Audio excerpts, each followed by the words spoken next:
aparato de Golgi y retículo endoplásmico. Su pared celular está formada principalmente por quitina, celulosa, glucanas, mananas y algunos glicopéptidos. Presentan ergosterol, que es algo que los caracteriza, y por lo cual no llevan a cabo la fotosíntesis. Y contra este están dirigidos muchos de los antifúngicos. Crecen, ¿sí? ¿Quién levantó la mano, Diego? Sí, yo tenía una pregunta, doctora. Bueno, yo había leído, no me acuerdo, en algún libro que sí había hongos móviles, pero no sé si era real o no. No son inmóviles. En el Bonifaz, según yo tengo entendido que menciona que 2 especies son casi móviles, pero no. Casi inmóviles. Sí, hasta donde yo tengo entendido son inmóviles. No sé, igual ya ven que van cambiando, entonces no sé si ya haya por ahí alguna información sobre movilidad, pero si no lo busco para aclararlo. Ajá. Gracias, doctora. En el Bonifaz de que en el último. ¿Sí? ¿El último de qué año es? 2020, me parece, principios de 2020. Ah, ok. Bueno, entonces déjenme buscar ese dato. Crecen entre 20 y 25 grados centígrados la mayoría, aunque hay algunos que soportan temperaturas de congelación y otros que hasta 50, 55, 60 grados centígrados. Los conidios pueden soportar temperaturas extremas por largo tiempo, o sea, la desecación.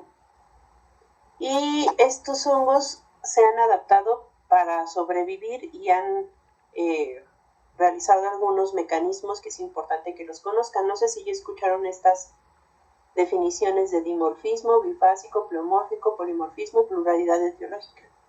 Ya las debieron haber visto con Edith, supongo. Sí, el dimorfismo, no sé, vemos como una morfología en el cultivo, pero en el paciente cuando ya está infectado podemos ver otra morfología, ¿no? Cambia, por ejemplo. Ajá. En hongos bifásicos, por ejemplo, ¿quién me puede decir? ¿A qué se refiere?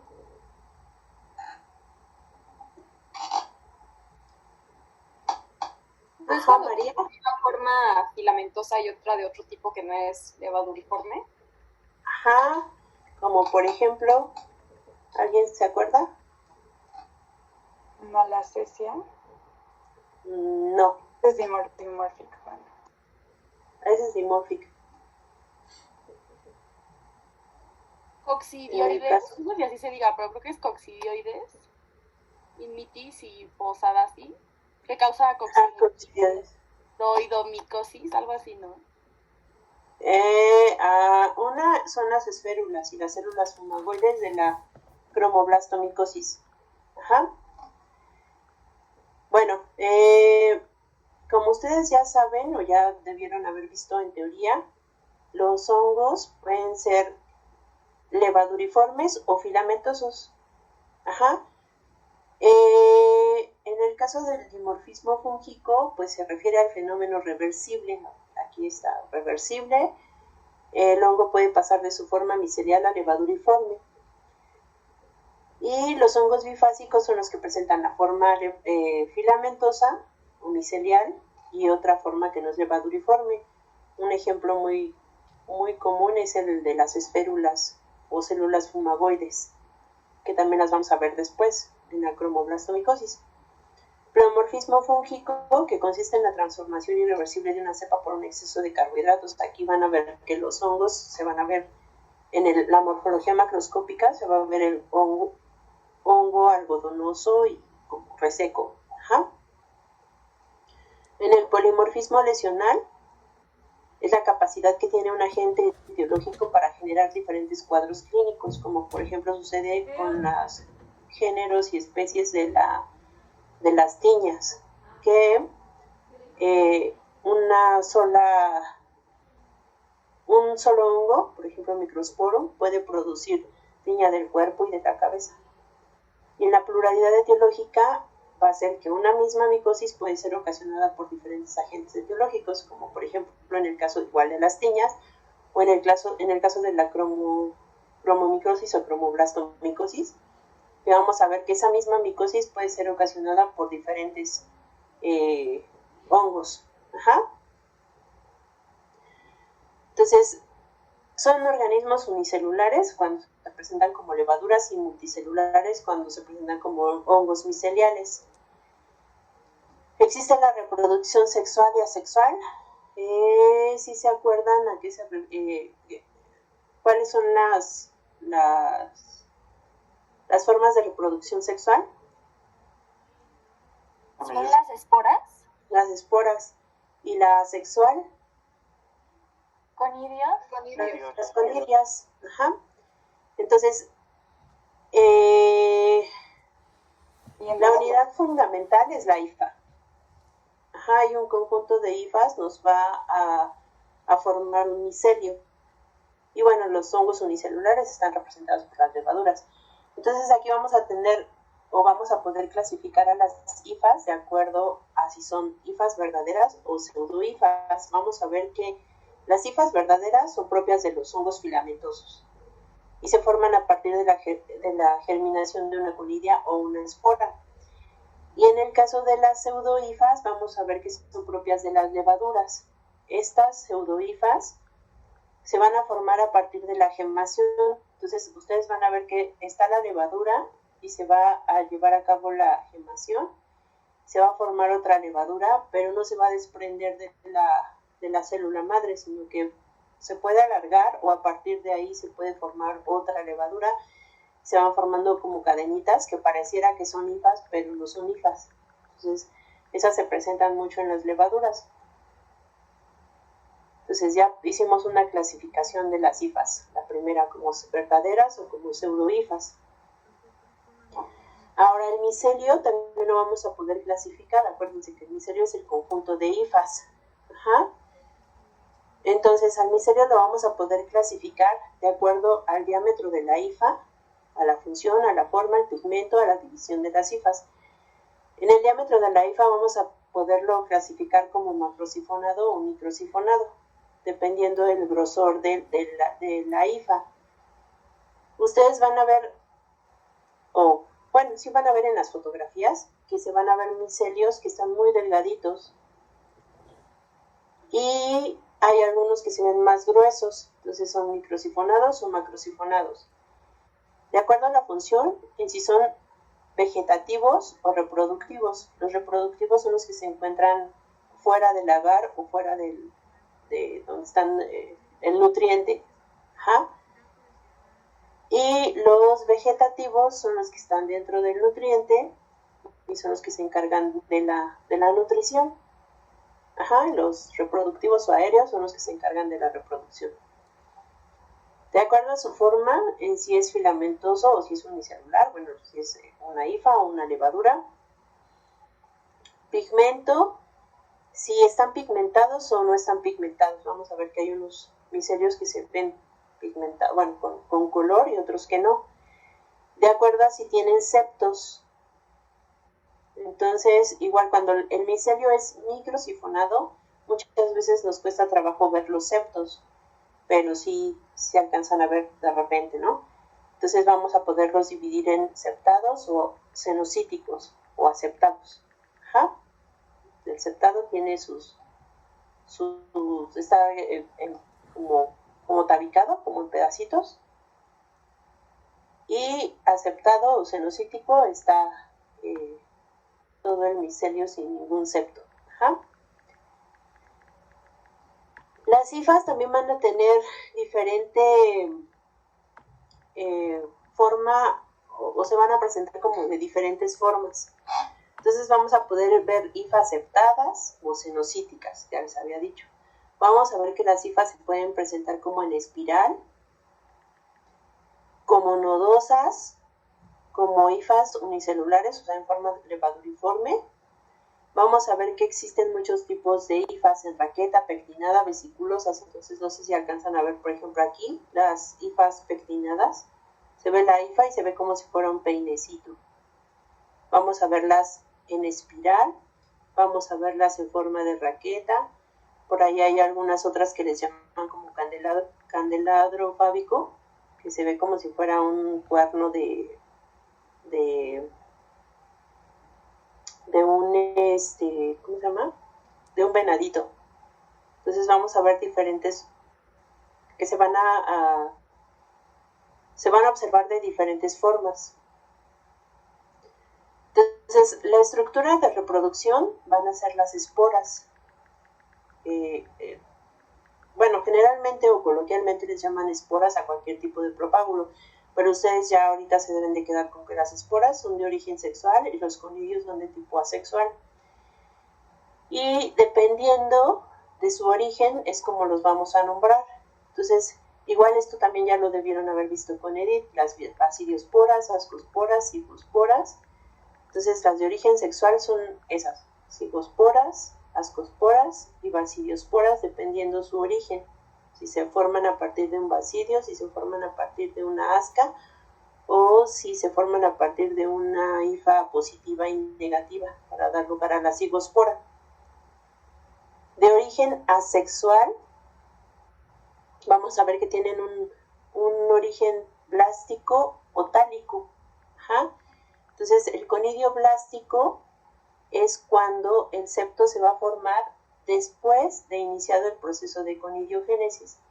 Entonces, nosotros lo que estamos viendo aquí es el conidio, se está dividiendo, se está formando un nuevo conidio, y si se dan cuenta aquí no se ha formado el septo, entonces el septo se forma después de que ya se inició el proceso de conidiogénesis.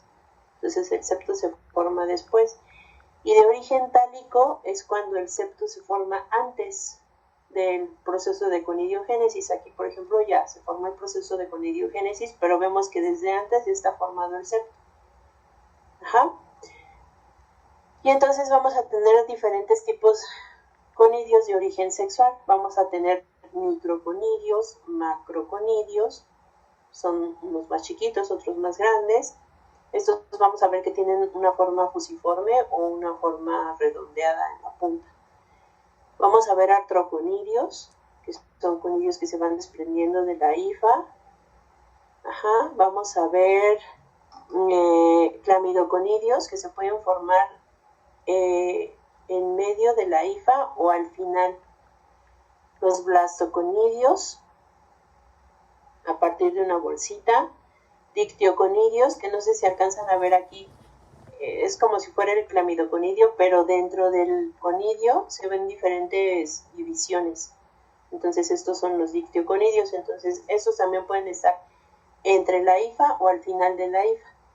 Los fialoconidios, que aparecen a partir de una estructura que se llama fiálide, que parece como una botellita.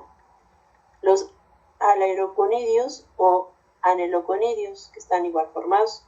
Los aneloconidios se pueden formar a partir de la base de la fiálide o en el extremo. Y los aleuroconidios se forman a partir de la hifa. Ajá. Entonces, es importante que se familiaricen con estos, porque a partir de eso es como vamos a poder identificar a los hongos. No todos los hongos tienen todas las estructuras. Entonces, las estructuras son características de cada hongo. Entonces, esto nos lleva a que hay estructuras especializadas en los hongos. Entonces, tenemos, por ejemplo, el conidióforo, esterigma y vesícula. Ajá. Entonces, se los voy a enseñar aquí. El conidióforo, ustedes están viendo la hifa, y a partir de la hifa se forma un tallo, que es el conidióforo. Y a partir del conidióforo se van a formar las fiálides y las conidias o fialoconidias, que sería la forma correcta de nombrarlas, porque están saliendo a partir de una fiálide. Ya todo esto se le llama esterigma, a toda esta estructura. A la fiálide con las fialoconidias se le llama esterigma. Entonces, este caso, por ejemplo, es de Penicillium, y este caso es de un Aspergillus. Ustedes están viendo aquí su conidióforo, aquí hay una vesícula en el caso de Aspergillus, y a partir de ahí se forman las esterigmas. Fíjense bien cómo está este. Y ahora el esporangióforo, esporangio y la columela. Entonces vean, igual a partir de la hifa se va a formar un tallo, que es el esporangióforo. El esporangióforo va a dar lugar a una columela, que es como una parte estéril, y esta parte va a estar dentro del esporangio, que es una bolsita dentro de la cual están las esporangiosporas. Por ejemplo, aquí ya se rompió la bolsita y ya salieron las esporangiosporas. Entonces, ¿sí ven la diferencia entre estos y estos? ¿Quién me dice cuál es la diferencia?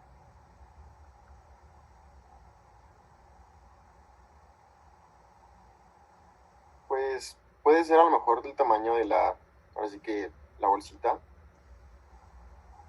No, a ver, véanlos bien. ¿Podría ser la densidad de las conidias? No. Que unos están como en arbolito, pero bueno, más bien como en diferentes como palitos, y el otro está más en un círculo, ¿no? Ajá. Bueno, no son palitos, acuérdense. Estas son las fiálides. Ajá. Aquí como los podemos identificar, es porque el esporangióforo da lugar a una bolsita o un saco que se llama esporangio. Esto es una bolsita, un saquito. Ajá. Y en el caso del conidióforo, ustedes, por ejemplo, en este caso no están viendo un saquito o una bolsita, no están viendo el esporangio. Esta es una vesícula, pero dentro de la vesícula no están las estructuras que dan lugar a las conidias, sino que están afuera. Ajá. Entonces, en este caso, las esporas o esporangiosporas se dan dentro de una bolsa, y en este caso no se dan dentro de una bolsa. Ajá. Entonces, así las podemos ir identificando. Hay otras estructuras especializadas que son las fiálides, como ya les había mencionado aquí. Estas son fiálides, acuérdense, a todo esto se le llama esterigma. Las fiálides son estructuras que igual nacen del micelio, tienen una forma como de botellita o florero, y dentro de ellas se producen las conidias, que serían fialoconidias. Ajá, aquí están, miren, son unas estructuras que salen de la hifa, y a partir de ellas se forman las conidias o fialoconidias. Por ejemplo, aquí el Rhizopus, este se caracteriza porque su micelio en uno de los extremos se presenta como si fuera una raíz. Entonces, cuando ustedes lo enfocan, hagan de cuenta que lo enfocan aquí, se van para un extremo y ustedes pueden ver el esporangio con sus esporangiosporas. Y en el caso del extremo contrario, van a encontrar el micelio como en forma de raíz o rizoides. Ajá. Entonces, acuérdense, esporangióforo, esporangio y esporangiosporas. ¿Sí? Este es el caso de Penicillium. Vean, Penicillium tiene conidióforo. Y quedamos que todo esto es las esterigmas. Ajá. Entonces, no sé si alcanzan a ver aquí las estructuras. ¿Quién me repite cómo se llaman? Fiálides. Fiálides, ajá. Y a partir de ahí se forman las fialoconidias. Ajá. Entonces, en el caso de los hongos levaduriformes, en el caso de los hongos miceliales, vamos a ver que la morfología macroscópica va a ser aterciopelada, algodonosa, pulvurulenta,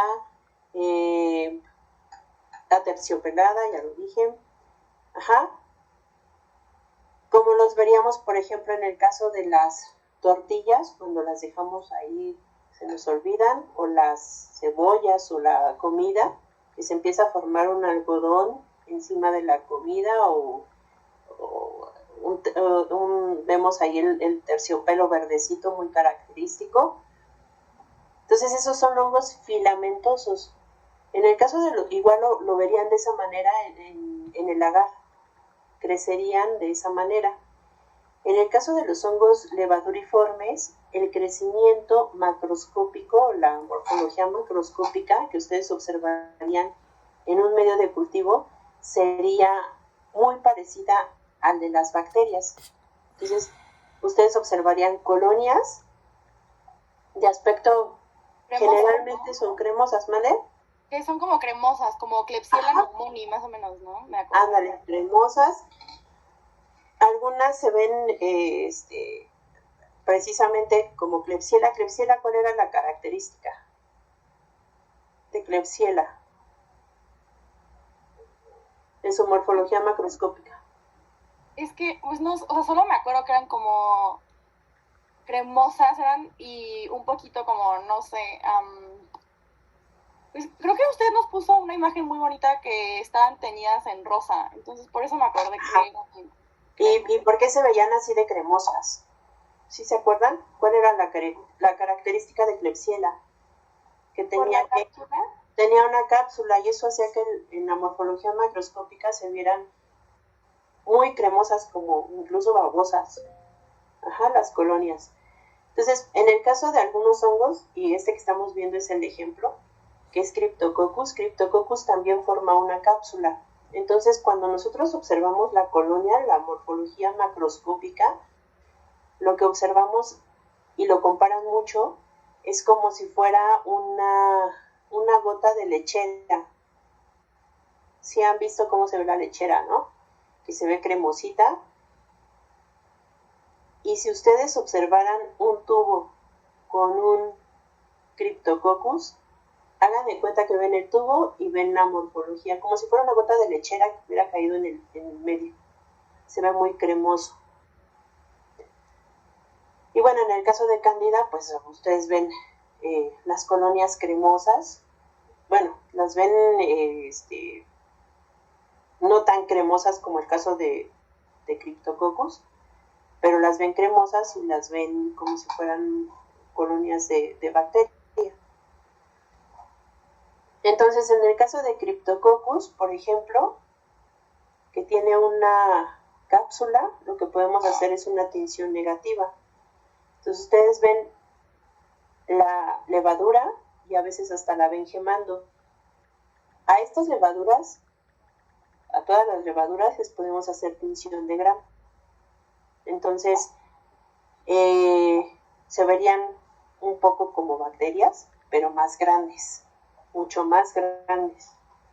Y en el caso de las que tengan cápsula, podríamos hacerles una tinción negativa con tinta china. Entonces, lo que observaríamos es la cápsula y la levadura. Entonces, por ejemplo, aquí lo que estamos viendo, a ver quién me dice qué se imagina que es esto, de acuerdo a lo que hemos dicho.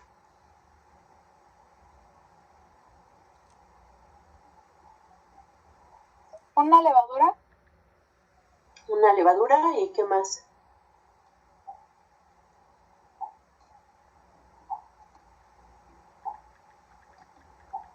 ¿Qué? ¿Las hifas? Pero al tratarse de una levadura no serían hifas, ¿qué serían? Pseudohifas. Pseudohifas, entonces lo que ustedes están viendo aquí no es una hifa verdadera, es una pseudohifa que se forma a partir de una levadura. Entonces, en este caso se trata de Geotrichum. ¿Y qué tipo de conidiación sería esta, de acuerdo a lo que ya revisamos? ¿Septada? Pero ¿qué tipo de conidiación? ¿Tálico? De origen tálico, ¿y cómo se le llamaría? ¿Artroconidios? Artroconidios. Entonces, en Geotrichum es muy característico observarlo así, y lo que estamos viendo son lactadas, y vimos la conidiogénesis de origen tálico, porque estamos viendo que se forman los artroconidios aquí. Se van desprendiendo. En este caso, lo que estamos viendo pues son los clamidoconidios.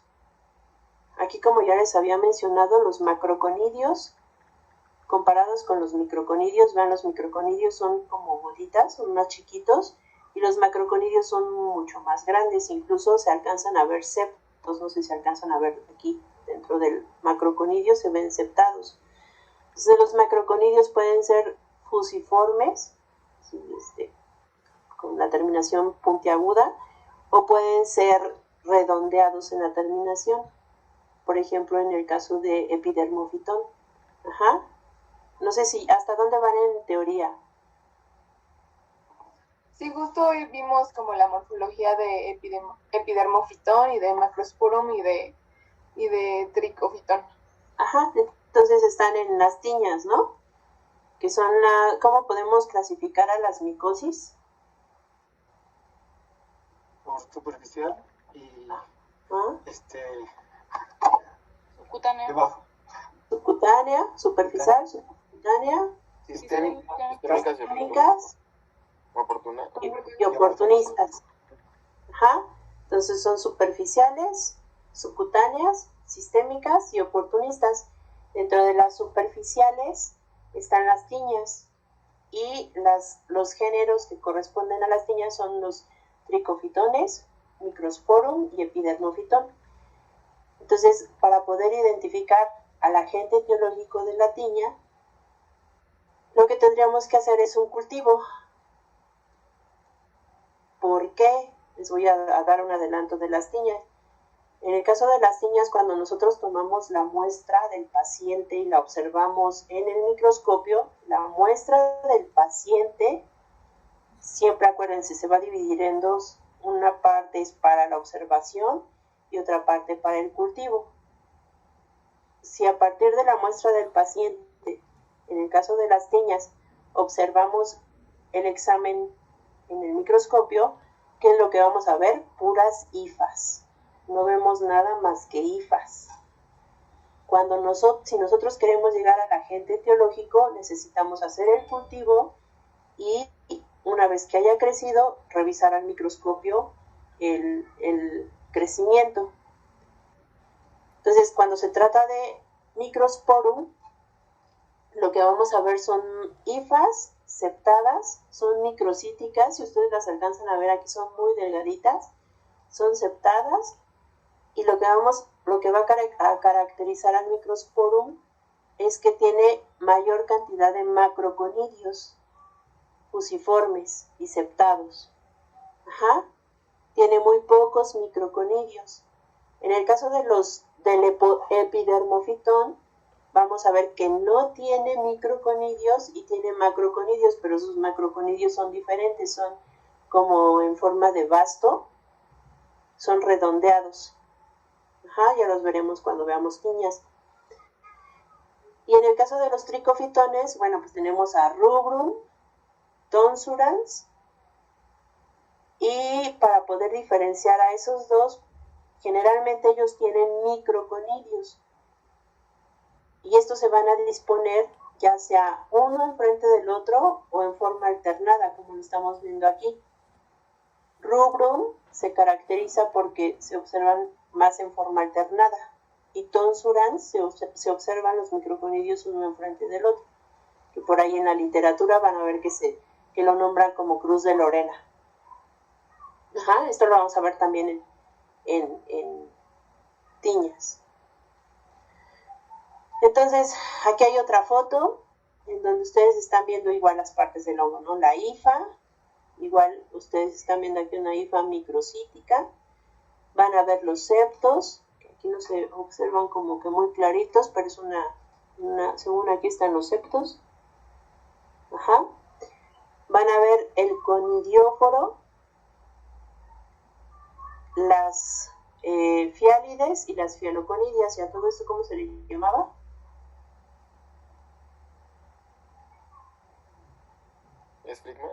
Esterigma.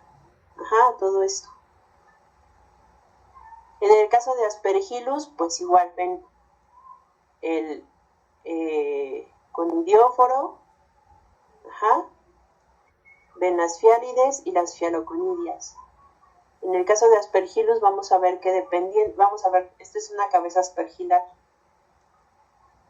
para poder diferenciar a la especie, vamos a ver que cada especie tiene su cabeza aspergilar muy particular, como en este caso. Son aspergillus, aspergillus, aspergillus y aspergillus, pero de diferente especie.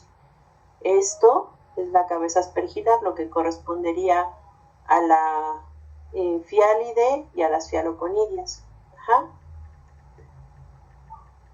Por ejemplo, en este caso está 360 grados la cabeza aspergilar, con idióforo, fialides y fialoconidias. Ajá. En este caso estamos viendo un micelio cenocítico con esporangiosporas, y entonces quedamos que esto, ¿cómo se llamaba? Esporangióforo. Esporangióforo, ajá. Esporangióforo, esporangio, y dentro están las esporangiosporas. Entonces, como ya les había mencionado, bueno, ¿hasta aquí tienen alguna duda? ¿Anda? Sí, doctora. Ajá. Es que ve que mencionamos que los microconidios podían estar de forma alternada o en paralelo uno frente a otro, ¿no? Ajá. Pero, ¿cómo se llaman cuando están sueltitos? Ese es en el caso, por ejemplo, de Tricopiton mentagrofites. Mentagrofites, Ajá. Justo. Ahí nada más están sueltos, no tienen son microconidios, siguen siendo microconidios, y esos son característicos de mentagrofites. Y otra característica de mentagrofites es que sus hifas las van a ver generalmente en forma de espiral. Van a ver muchas hifas en espiral en el caso de mentagrofites. Y casi sus conidios o sus microconidios van a estar sueltos. Ajá. Sí, ok. Gracias, doctora. Entonces, ¿hasta aquí otra duda, otra pregunta? ¿No? Bueno, entonces ya quedamos que los hongos filamentosos, vamos a tener hongos filamentosos y hongos levaduriformes. Acuérdense, los hongos levaduriformes van a tener generalmente un crecimiento en el medio como si fueran bacterias. Entonces son redondeados, a veces los vemos acuminados o no tan redondeados, ajá. Pero tienen esta característica, no se les observa el micelio, no se les observa el filamento. Entonces estos son los hongos levaduriformes, y los hongos filamentosos van a tener la característica de ser algodonosos, pulgurosos o pulgulentos, van a ser aterciopelados, van a poder crecer en una parte solo del medio, o van a ver que hay algunos que se extienden en toda la placa, incluso hasta se llegan a salir de la caja. Vamos a ver que algunos van a ser negros o de matiáceos, así se les llama, o blancos o de diferentes colores, verdes, rojos. Vamos a tener mucha variedad. Algunos van a tener un centro acuminado o umbilicado. Ajá. Igual en el caso de las levaduras vamos a tener de diferentes colores, Y así es como observaríamos la morfología macroscópica, tanto de los filamentosos como de los levaduriformes. Ajá. Y para nosotros poder realizar la... ¿es esta? Ay, no. ¿Por qué? Porque tengo que darle. Para nosotros poder realizar la observación en el microscopio, eso corresponde a la segunda parte de la práctica. ¿Están de acuerdo en que veamos ahorita las dos partes? Son muy cortas, no es como mucho, lo podemos ver ahorita de una vez. Sí, está bien, doctora. Sí, doctora. Sí, doctora. Entonces, ya vimos lo anterior. ¿Cuáles son las lesiones que pueden producir los hongos? Los hongos van a producir diferentes tipos de lesiones dependiendo del hongo. Entonces pueden producir una lesión, una sola lesión o varias lesiones. Las lesiones pueden estar grandes abarcar una zona grande o pueden ser varias chiquitas. Pueden ser hipocrómicas o hipercrómicas. Hipocrómicas cuando tienen una coloración más clarita que la piel. Hipercrómicas cuando la coloración es más intensa que la piel. Pueden producir lesiones que son generalmente de descamación o vesiculosas. En el caso de las uñas, por ejemplo, vamos a ver que las uñas se vuelven polvosas, secas, amarillentas y se desprenden muy fácilmente. También podemos encontrar lesiones que son muy aparatosas, como por ejemplo esta que la describen como si fuera una coliflor. Lesiones que van a poder llevar por ejemplo en este caso en los vasos linfáticos. Vamos a ver lesiones en donde a lo mejor hasta observamos los granos.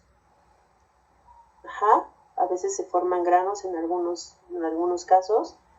O como por ejemplo en el caso de los mucorales, que son lesiones negras que se esconden, son muy típicas de pacientes diabéticos con cetoacidosis. Y con estas hay que tener mucho cuidado porque se esconden o se observan en las mucosas, generalmente en la boca y en la nariz.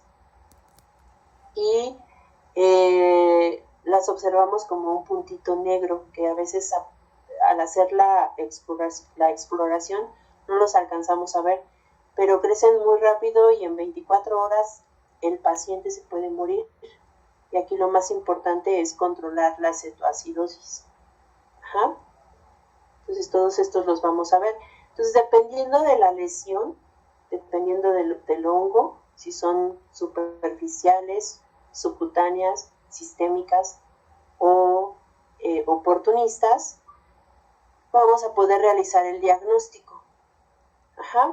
Entonces el diagnóstico puede ser micológico, con biología molecular o inmunológico.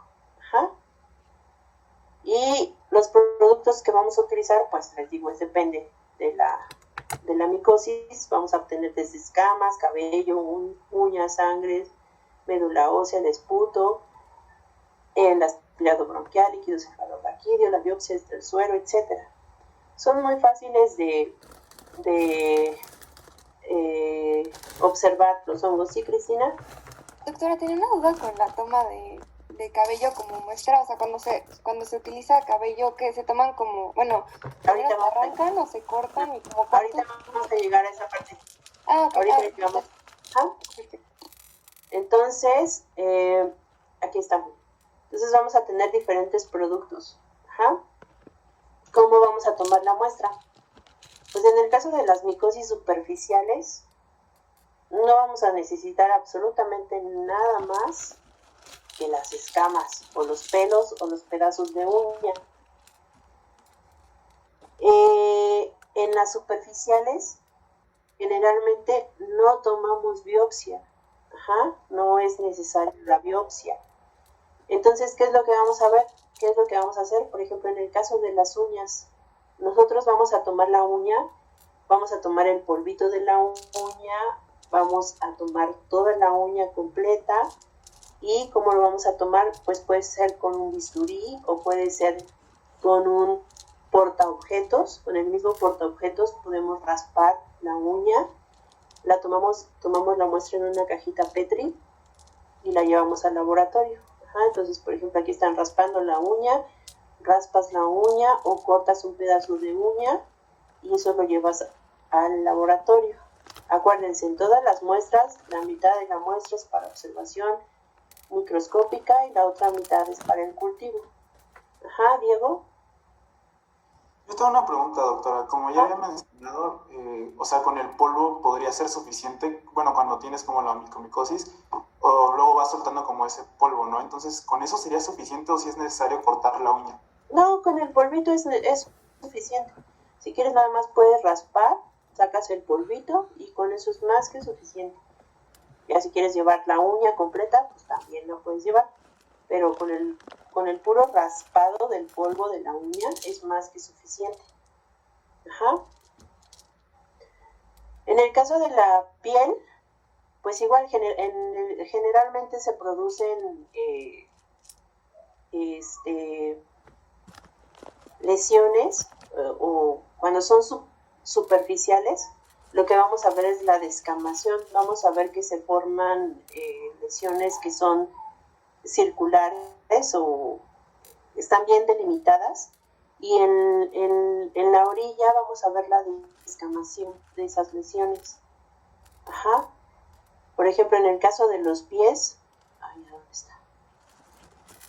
En el caso de los pies podemos ver que se forma, la piel se empieza a descamar, o podemos ver vesículas, y todo eso nos sirve, por ejemplo, en el caso de las manos, todas estas escamas, todas las escamas que se formen alrededor, son las que vamos a tomar. Ajá. Entonces, esas escamas las vamos a igual a llevar en una caja Petri, y las llevamos al laboratorio. ¿Cómo vamos a tomar la muestra? La muestra se puede tomar con un bisturí raspando sin lesionar, con un portaobjetos raspando, con una moqueta. Una moqueta no es otra cosa más que un pedazo de alfombra estéril que nos va a ayudar a a jalar las escamas, y esas después se van a depositar en la caja de agar. Ajá. O directamente con un diurex. Aquí tendríamos que tomar una muestra con el diurex, con la cinta adhesiva. Lo que hacemos es pegarla sobre la lesión para traernos en el diurex las escamas. Entonces ese diurex, ya sea que lo depositemos sobre la caja de agar, o tomemos otra muestra para hacer el examen microscópico directo de la muestra. Ajá. Cuando las lesiones son más aparatosas, podemos tomar un pedacito, o por ejemplo aquí lo que veríamos serían el exudado, ¿no? Entonces de ahí podríamos tomar la muestra. Igual de aquí lo que tomaríamos es un pedazo de donde está Doctora, la lesión. En esa imagen que nos dijo que a partir de que salió el puntito negro, o sea, a partir de eso ya en 24 horas puedes quedar así como esos pacientes. Sí, estos pacientes se van muy, muy rápido. Por eso hay que tener mucho cuidado con los pacientes diabéticos con cetoacidosis, porque muchas veces llegan, empiezan a sentirse mal, y cuando haces la revisión no ves bien en la mucosa, generalmente aquí en la boca, la lesión, y ya en muy poco tiempo les crece así súper rápido. Son los mucorales. No sé si la maestra Edith les habló de los mucorales, pero estos los vamos a ver también. Entonces el paciente se va súper rápido. Ajá. Sofía, ¿levantaste la mano? Sí, una pregunta también me surgió con esto. O sea, estos claramente se ven muy dolorosos, ¿no? Pero, por ejemplo, los otros tipos de descamaciones son como más comunes. ¿Esas también pueden ser dolorosas? ¿Estas? ¿Cuáles? Sí, esas, justamente. No, generalmente lo vamos a ver en las superficiales. En las superficiales vamos a ver que las lesiones no duelen, no sientes nada. Entonces el paciente puede estar viviendo con su tiña todo el tiempo, y no, algunas veces lo que causan es un poco de comezón o el mal olor, pero el mal olor también se debe a la infección bacteriana o a las bacterias que puedan estar ahí. Pero no, por eso ahora que veamos los casos vamos a ver que son pacientes que ya llevan 3 años, 4 años con la descamación o con la uña así, y no, como no tienen dolor ni nada, pues luego ni van al doctor. ¿Quién más levantó la mano? Doctora, ¿en las lesiones exudativas también se raspa como tal con el bisturí o cómo se toma la muestra? No, ahí lo que podemos hacer es tomar del exudado. Entonces, tomamos un poquito del exudado, que puede ser hay una toma de muestra que también es la impronta. No sé si se acuerdan cómo era la impronta. pues era llegar nada más con un portaobjetos, llegar y pegar así el portaobjetos y ya. Vamos con presionar eso. sobre la lesión y llevar. Ajá. O puedes tomar un poquito de aquí y ya con eso haces el examen. Entonces esto los vamos a ver cuando pasemos a esas micosis. Ajá. Pero es muy fácil hacer el diagnóstico y el examen directo es de mucha ayuda. Entonces ya vimos aquí en la piel y en el cabello igual vamos a ver que puede ser una sola lesión o varias lesiones. Entonces lo que podemos hacer es igual el raspar la lesión o la caspa, lo que se tenga. Puede ser con un bisturí o puede ser con el mismo portaobjetos, raspar, tomar la muestra, o bien podemos cortar los pelos de la lesión, los que estén ahí alrededor de la lesión, porque generalmente producen zonas de alopecia.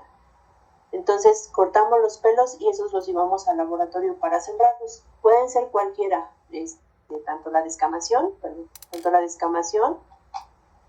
como los pelos. Samantha. Doctora, bueno, igual nuestra otra doctora nos había dicho que en este caso, por ejemplo, si se trataban como de quitar los cabellos, como tal no le iba a doler al paciente a comparación con una alopecia, ¿no? Entonces, en este caso, cuando están infectados como tal, ya los cabellos se pueden quitar así o si es preferente como cortarlos. No, los puedes quitar así o los puedes cortar. El chiste es llevarte la muestra para sembrarla. O raspar y llevarte los cabellos y ambos sembrarlos y ambos observarlos al microscopio. Ajá. Entonces, ¿qué es lo que vamos a utilizar? Pues el bisturí, los portaobjetos, las cajas Petri, pinzas para cortarlos, o la cinta adhesiva o los hisopos, dependiendo en dónde tengamos la lesión. Ajá. Y ahora que nosotros ya tenemos nuestra muestra, ¿qué es lo que vamos a hacer? Pues les digo, la vamos a dividir en dos. Una parte es para la observación de la muestra y otra parte es para el cultivo. Entonces, en el caso de las tinciones que realizamos en micología, son muy fáciles, muy sencillas, que se puede utilizar. El colorante más utilizado es el azul de algodón. También se puede utilizar hidróxido de potasio, del 40% más o menos.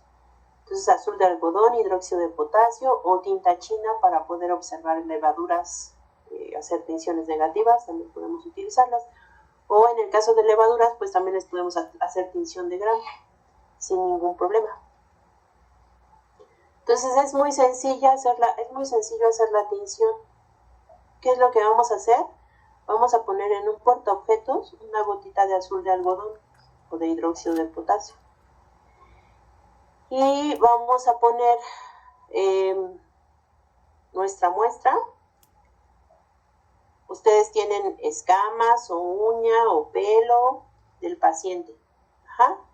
Entonces van a tomar un poquito de la muestra que tomaron, la van a depositar sobre la gotita de azul de algodón que pusieron y le van a poner el cubreobjetos. Ajá. Si ustedes tomaron su muestra con la cinta adhesiva, pues entonces van a poner su gotita de azul de algodón, van a pegar el diurex de tal manera que el material de la muestra quede entre el porta y el diurex y le van a poner el cubreobjetos y lo van a observar al microscopio. Así de sencillo. Ajá. ¿Alguien tenía una duda por ahí? ¿No? Sí, bueno, mi duda era justamente sobre cómo se toma la muestra a partir del diurex, pero bueno, o sea, me imagino que no interfiere con nada una vez que se coloca sobre la función. No, lo que puedes ver, si acaso son los dobleces del diurex, si queda muy arrugado, pero se observa perfectamente bien. Lo puedes distinguir muy bien. Entonces no hay ningún problema. Tú pegas tu diurex en tu lesión, lo quitas, pones tu gotita de azul de algodón, pegas el diurex en el porta y le pones el cubre y lo observas al microscopio. Ajá. Entonces ese es en el caso del examen directo, cuando estás tomando una muestra directamente del paciente. ¿Sí? Y la otra parte de la muestra... Perdón por interrumpir, tengo una pregunta. ¿El hidróxido de potasio cuándo se usa? El hidróxido de potasio lo puedes utilizar también aquí. Igual, en lugar del azul de algodón, utilizas el hidróxido de potasio. Aquí hay que tener cuidado con el hidróxido de potasio, porque el hidróxido de potasio empieza a formar como precipitados. Entonces, cuando utilizan el hidróxido de potasio, hacen su preparación y la observan enseguida.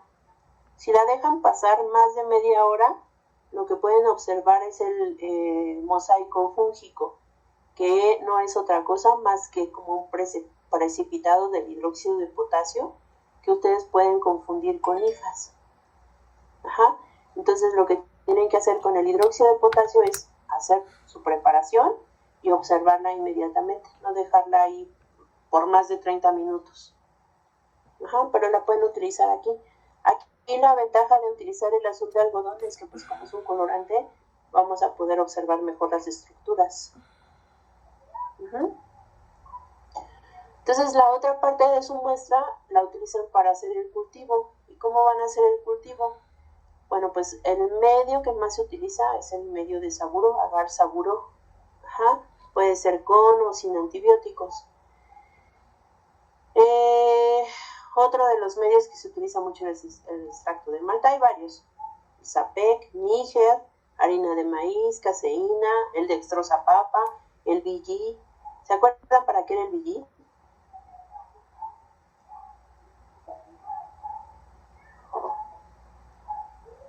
¿No?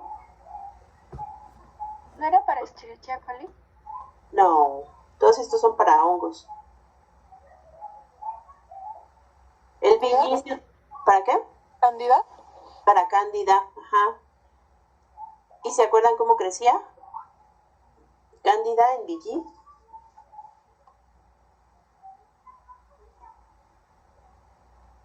Cuando hicimos el exudado faríngeo, una parte de nuestra muestra la sembrábamos en agar BG y ahí veíamos si teníamos cándida, y cándida iba a crecer como colonias cafés. Entonces todos estos medios se utilizan, y hay muchos más, ¿no? Y otros los adicionan para ayudar al proceso de colidiogénesis, y son muchos los medios. El más utilizado es el saburo, el dextrosapapa, BG. Todos estos son como los más utilizados. Entonces sembramos nuestra muestra, la incubamos o la dejamos a temperatura ambiente. También muchos crecen a temperatura ambiente. Y aquí lo que sí es importante, pues, es el tiempo, que no crecen en 24 horas como en el caso de las bacterias. Tenemos que esperar a veces hasta 1 o 2 o 3 semanas para poder observar el crecimiento. Y entonces, ¿qué es lo que vamos a ver ya que pasó el tiempo de incubación? Pues como ya les decía, si se trata de un hongo filamentoso, pues vamos a ver las diferentes morfologías macroscópicas. Acuérdense, unos van a crecer tanto que hasta se van a salir de la caja, otros van a crecer nada más en una parte, van a tener diferentes colores, van a ser algodonosos, pulgurulentos, aterciopelados, acuminados, umbilicados, de diferentes colores. Y lo que estamos observando aquí, como el algodoncito o el terciopelo, lo que es eso son las hifas, el micelio. Entonces, ¿cómo le vamos a hacer para tomar la muestra de estos y observar al microscopio? Lo podríamos hacer como lo hacíamos con las bacterias, que tomábamos un pedacito y lo observábamos al microscopio. Pero aquí lo que tenemos que ver son las estructuras especializadas para poderlos identificar. Entonces lo que hacemos es utilizar una asa micológica, que es como una asa bacteriológica, pero al final, en lugar de tener el aro, es una parte aplastada. Entonces tenemos como un cuadrito ahí. Palita, ¿no? ¿Mandé? ¿Como una palita? Pero recta. Entonces tenemos nuestra asa micológica, y la forma correcta de tomar la muestra de un cultivo, de un hongo filamentoso, ahí ojo, porque es filamentoso, los levaduriformes los podemos tomar como lo hacíamos con las bacterias. Tomamos una azada, con una asa incluso bacteriológica, y lo observamos al microscopio. Bueno, hacemos nuestra preparación y la observamos al microscopio. En el caso de los hongos filamentosos, lo que queremos es ver las estructuras especializadas. Entonces lo que vamos a hacer es que con el asa micológica la esterilizamos previamente. Pero como esta área está más grande, va a tardar mucho más tiempo en enfriarse. Entonces la esterilizamos, pero la dejamos ahí enfriar. Preparamos unos cuadritos de diurex, unos cuadritos chiquitos y delgaditos de diurex. Entonces, ya que el asa está fría, vamos a pegar el diurex en una parte del asa y vamos a dejar una parte libre, de tal manera que vamos como si fuéramos a tomar la muestra en la piel, pero lo vamos a hacer con el medio de cultivo. Previamente tenemos nuestro portaobjetos con el colorante, con el azul de algodón, con una gotita de azul de algodón. Aquí lo importante es que cuando ustedes tomen su muestra con el diurex, apenitas si toquen el cultivo. Si ustedes pegan el diurex así completamente en el cultivo y después lo pegan en el portaobjetos, lo que se van a llevar es una masa de hifas y una maraña ahí de hifas, y les va a costar trabajo diferenciar las estructuras especializadas. Entonces, como aquí lo que queremos es ver las estructuras especializadas, vamos a poner el diurex que apenitas toque el cultivo. Apenitas nos llevemos poquitos filamentos, poquitas hifas. Entonces eso que ya tocamos con el diurex, lo vamos a dejar sobre el portaobjetos con el colorante. Nos podemos ayudar con una aguja, que son unas puntas. Con un extremo picamos el diurex y para poder despegar el asa. También es importante que no peguen tanto el diurex al asa, porque si no les va a costar trabajo despegar. ¿Sí, Cristina? Sí, doctora, hay una pregunta. Por ejemplo, en la diapositiva anterior, ¿no? Que vemos diferentes como formas de los hongos filamentosos. O sea, de ahí, ¿dónde tenemos que tomar la muestra? O sea, por ejemplo, no sé. De cualquier lado. O sea, no importa de una zona de un color o de otro. O sea, este es un hongo, este es otro, entonces tendrías que hacer una muestra de aquí, otra de aquí, otra de aquí, otra de aquí. Pero, por ejemplo, Pero no importa. Sí, no importa de aquí, de dónde, no importa de dónde hagas de dónde tomes tu muestra. Ok, perfecto. Ok, gracias. Entonces toman su muestra, la depositan. Doctora, y entonces se va a tomar como la muestra así como si fuera un velito y apenas y lo toca, ¿no? O sea, apenas sutilmente. Muy como si estuvieran besando a la colonia con el diurex. Sí, un besito así chiquito. Ok, bueno, sí. Un besito chiquito, no un besito así suavecito. Y entonces, un piquito, ¿no? Un piquito, sí. Un piquito de niños de kinder. Entonces lo pegan en el porta, le ponen el cubre y lo observan al microscopio. Aquí está otra vez aquí está como ponen, aquí está el procedimiento, que es colocar el material necesario en la campana. Bueno, nosotros no tenemos campana de seguridad en el laboratorio. Seleccionas la colonia, cortas cinta adhesiva transparente, así eso es importante que sea transparente. Pegas el segmento de la cinta en el asa, pones una gota de azul de algodón en el porta, con el lado adhesivo de la cinta tocas la parte superior del hongo, colocas la cinta sobre la gota de azul de algodón y pones pones otra gota en caso de que se requiera, pero generalmente con una es más que suficiente, porque si no al poner el cubre se cae todo el colorante por los lados, y aquí acuérdense que es importante no ensuciar los microscopios. Pones el cubre y observas. Generalmente los hongos los observamos en 40x. Bueno, pues ya primero lo van, empiezan por el objetivo de menor tamaño, ¿no? Hasta llegar a 40x. Entonces aquí está el procedimiento. Y ya lo observan, al microscopio. Y aquí lo importante, pues sí, vamos a ver hifas, a fuerza vamos a ver hifas, pero aquí lo importante es ver las estructuras especializadas. Y en el caso de los hongos levaduriformes, pues lo podemos hacer con una asa bacteriológica. Tomamos una gotita, ya tenemos nuestro porta con el azul de algodón, lo depositamos. Igual aquí es importante poner que la muestra que tomemos sea poquita, porque si no vemos un masacote ahí de levaduras, y no las vemos así separaditas, sino vemos todas encimadas. Entonces aquí tomamos una asada pequeña, la ponemos sobre el azul de algodón, le ponemos el cubre y lo observamos al microscopio.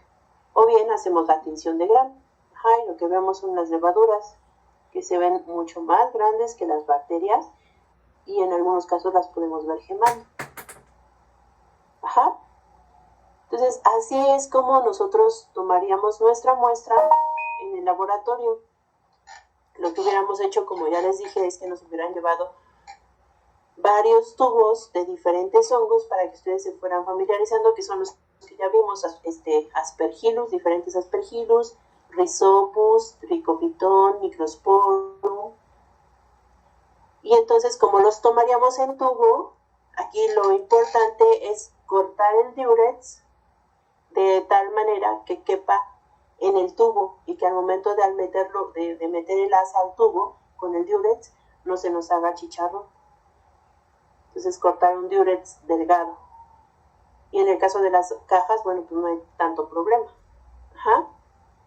Poner el azul de algodón, poner el diurex, cubre y observar. Y veríamos las diferentes morfologías macroscópicas y la morfología microscópica. Y bueno, pues yo les hubiera dado unas cajas para que se llevaran a su casa, y pues ya ven que no falta el primo de un amigo que tiene por ahí una tiña. Entonces le tomaríamos la muestra, la sembraríamos y nos esperaríamos a que creciera para que la observáramos. En el caso de las tiñas tardan hasta 3 semanas en crecer, pero pues si las hubiéramos alcanzado a ver. Y acuérdense, en el caso de las tiñas, si tomamos la muestra directa, si hacemos el examen directo, lo único que observaríamos son hifas. Para llegar al agente etiológico tendríamos que hacer el cultivo. De cualquier forma, esto lo vamos a estar retomando durante todo el curso, porque vamos a ver las diferentes micosis y vamos a ver la toma de muestra y el diagnóstico. ¿Tienen alguna pregunta o alguna duda? Doctora, para cultivar los hongos, ¿se estrían, por así decirlo, o cómo se colocan sobre...? No, tomas la muestra y la muestra la dejas caer sobre el agar. Por ejemplo, en el caso de las uñas, un poco del polvo que ya recolectaste en la caja Petri, tomas un poco del polvo con el asa y lo distribuyes en la caja Petri.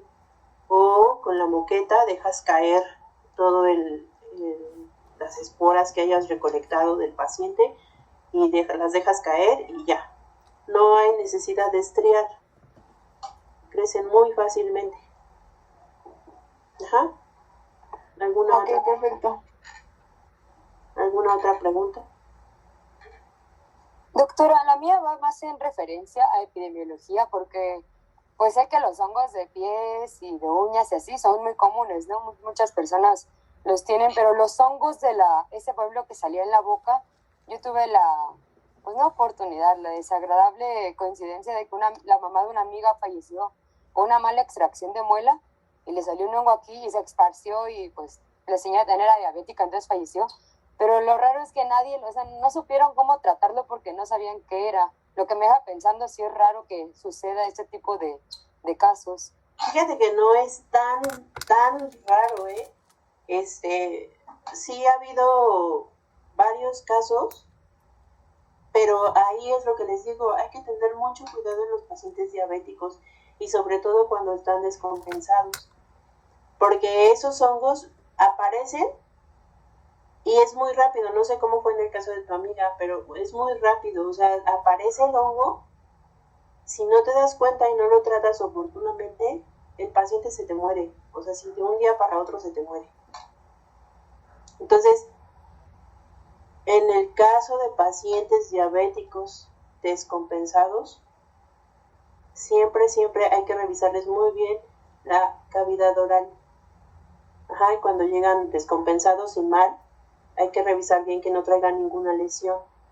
Por eso es importante la clínica, el historial y la revisión, para ver que no traigan ninguna alteración. Ajá. Y a la menor sospecha,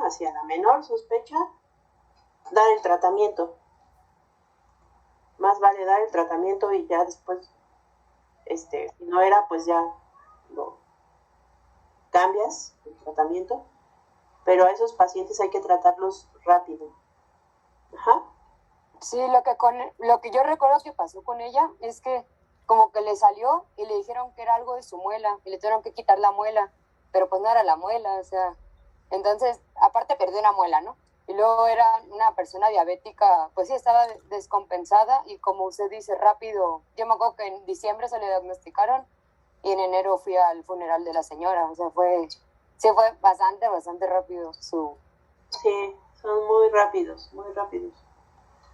Y ahí lo que hay que hacer también, aparte de tratar al hongo, es compensar, o sea, quitar la cetoacidosis, porque si no compensas al paciente, el hongo no se va. O sea, el hongo ahí sigue y no. Entonces ahí es ir al parejo, el tratamiento para el hongo y el compensar al paciente.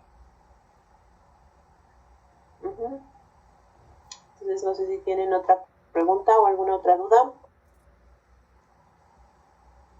¿No? Entonces, bueno, ya vimos lo que correspondería a estas dos prácticas. No estuvo tan largo. Y lo que haríamos es que sería un examen por semana. Ajá, para que tengamos, porque si se dan cuenta son muy poquitas las sesiones. Entonces la próxima clase, el miércoles, haríamos un examen. Yo les voy a subir las presentaciones al Classroom y no sé si les dejé una tareita para este primer bloque o no, pero ya ahí lo verán, yo les avisaré por correo. Ajá. Entonces si no tienen ninguna otra duda o alguna otra pregunta, pues sería todo. Doctora, ¿le decimos las participaciones? Ah, sí, por favor. A ver, les paso la lista, ¿no? Para que... Fedra. Sí, doctora, sí. Sí participaste. Sí, participé. María también participó. Sí, doctora. Leonardo. Leonardo Cruz, yo. Hernández Tapia. No. Sí participó, ¿no? Sí, doctor. Ana Cristina, sí. Sí, doctora. Samantha, sí, ¿no? Sí, doctora. Samantha. Cruz, Leonardo. Sí. ¿Sí? Ya no hay. Sí, yo sí. Sebastián. Justo se le fue la luz, doctora, pero sí participó. Ajá. Mariana. Sí, doctora. Sí, participó. Jennifer, Aileen. No, doctora. ¿No? Jorge, Augusto. Yo tampoco. ¿No? Marvin. Doctora. Sí. Sally. Sí, doctora. Daniel. Sí, doctora. Paulina. Sí, doctora. Héctor Alejandro. Sí, doctora. Alejandra Guadalupe. No, doctora. Emiliano. Sí, doctora. Ana Isabel. Sí, doctora. Marva. Sí, doctora. Ana Gabriela. Sí, doctora.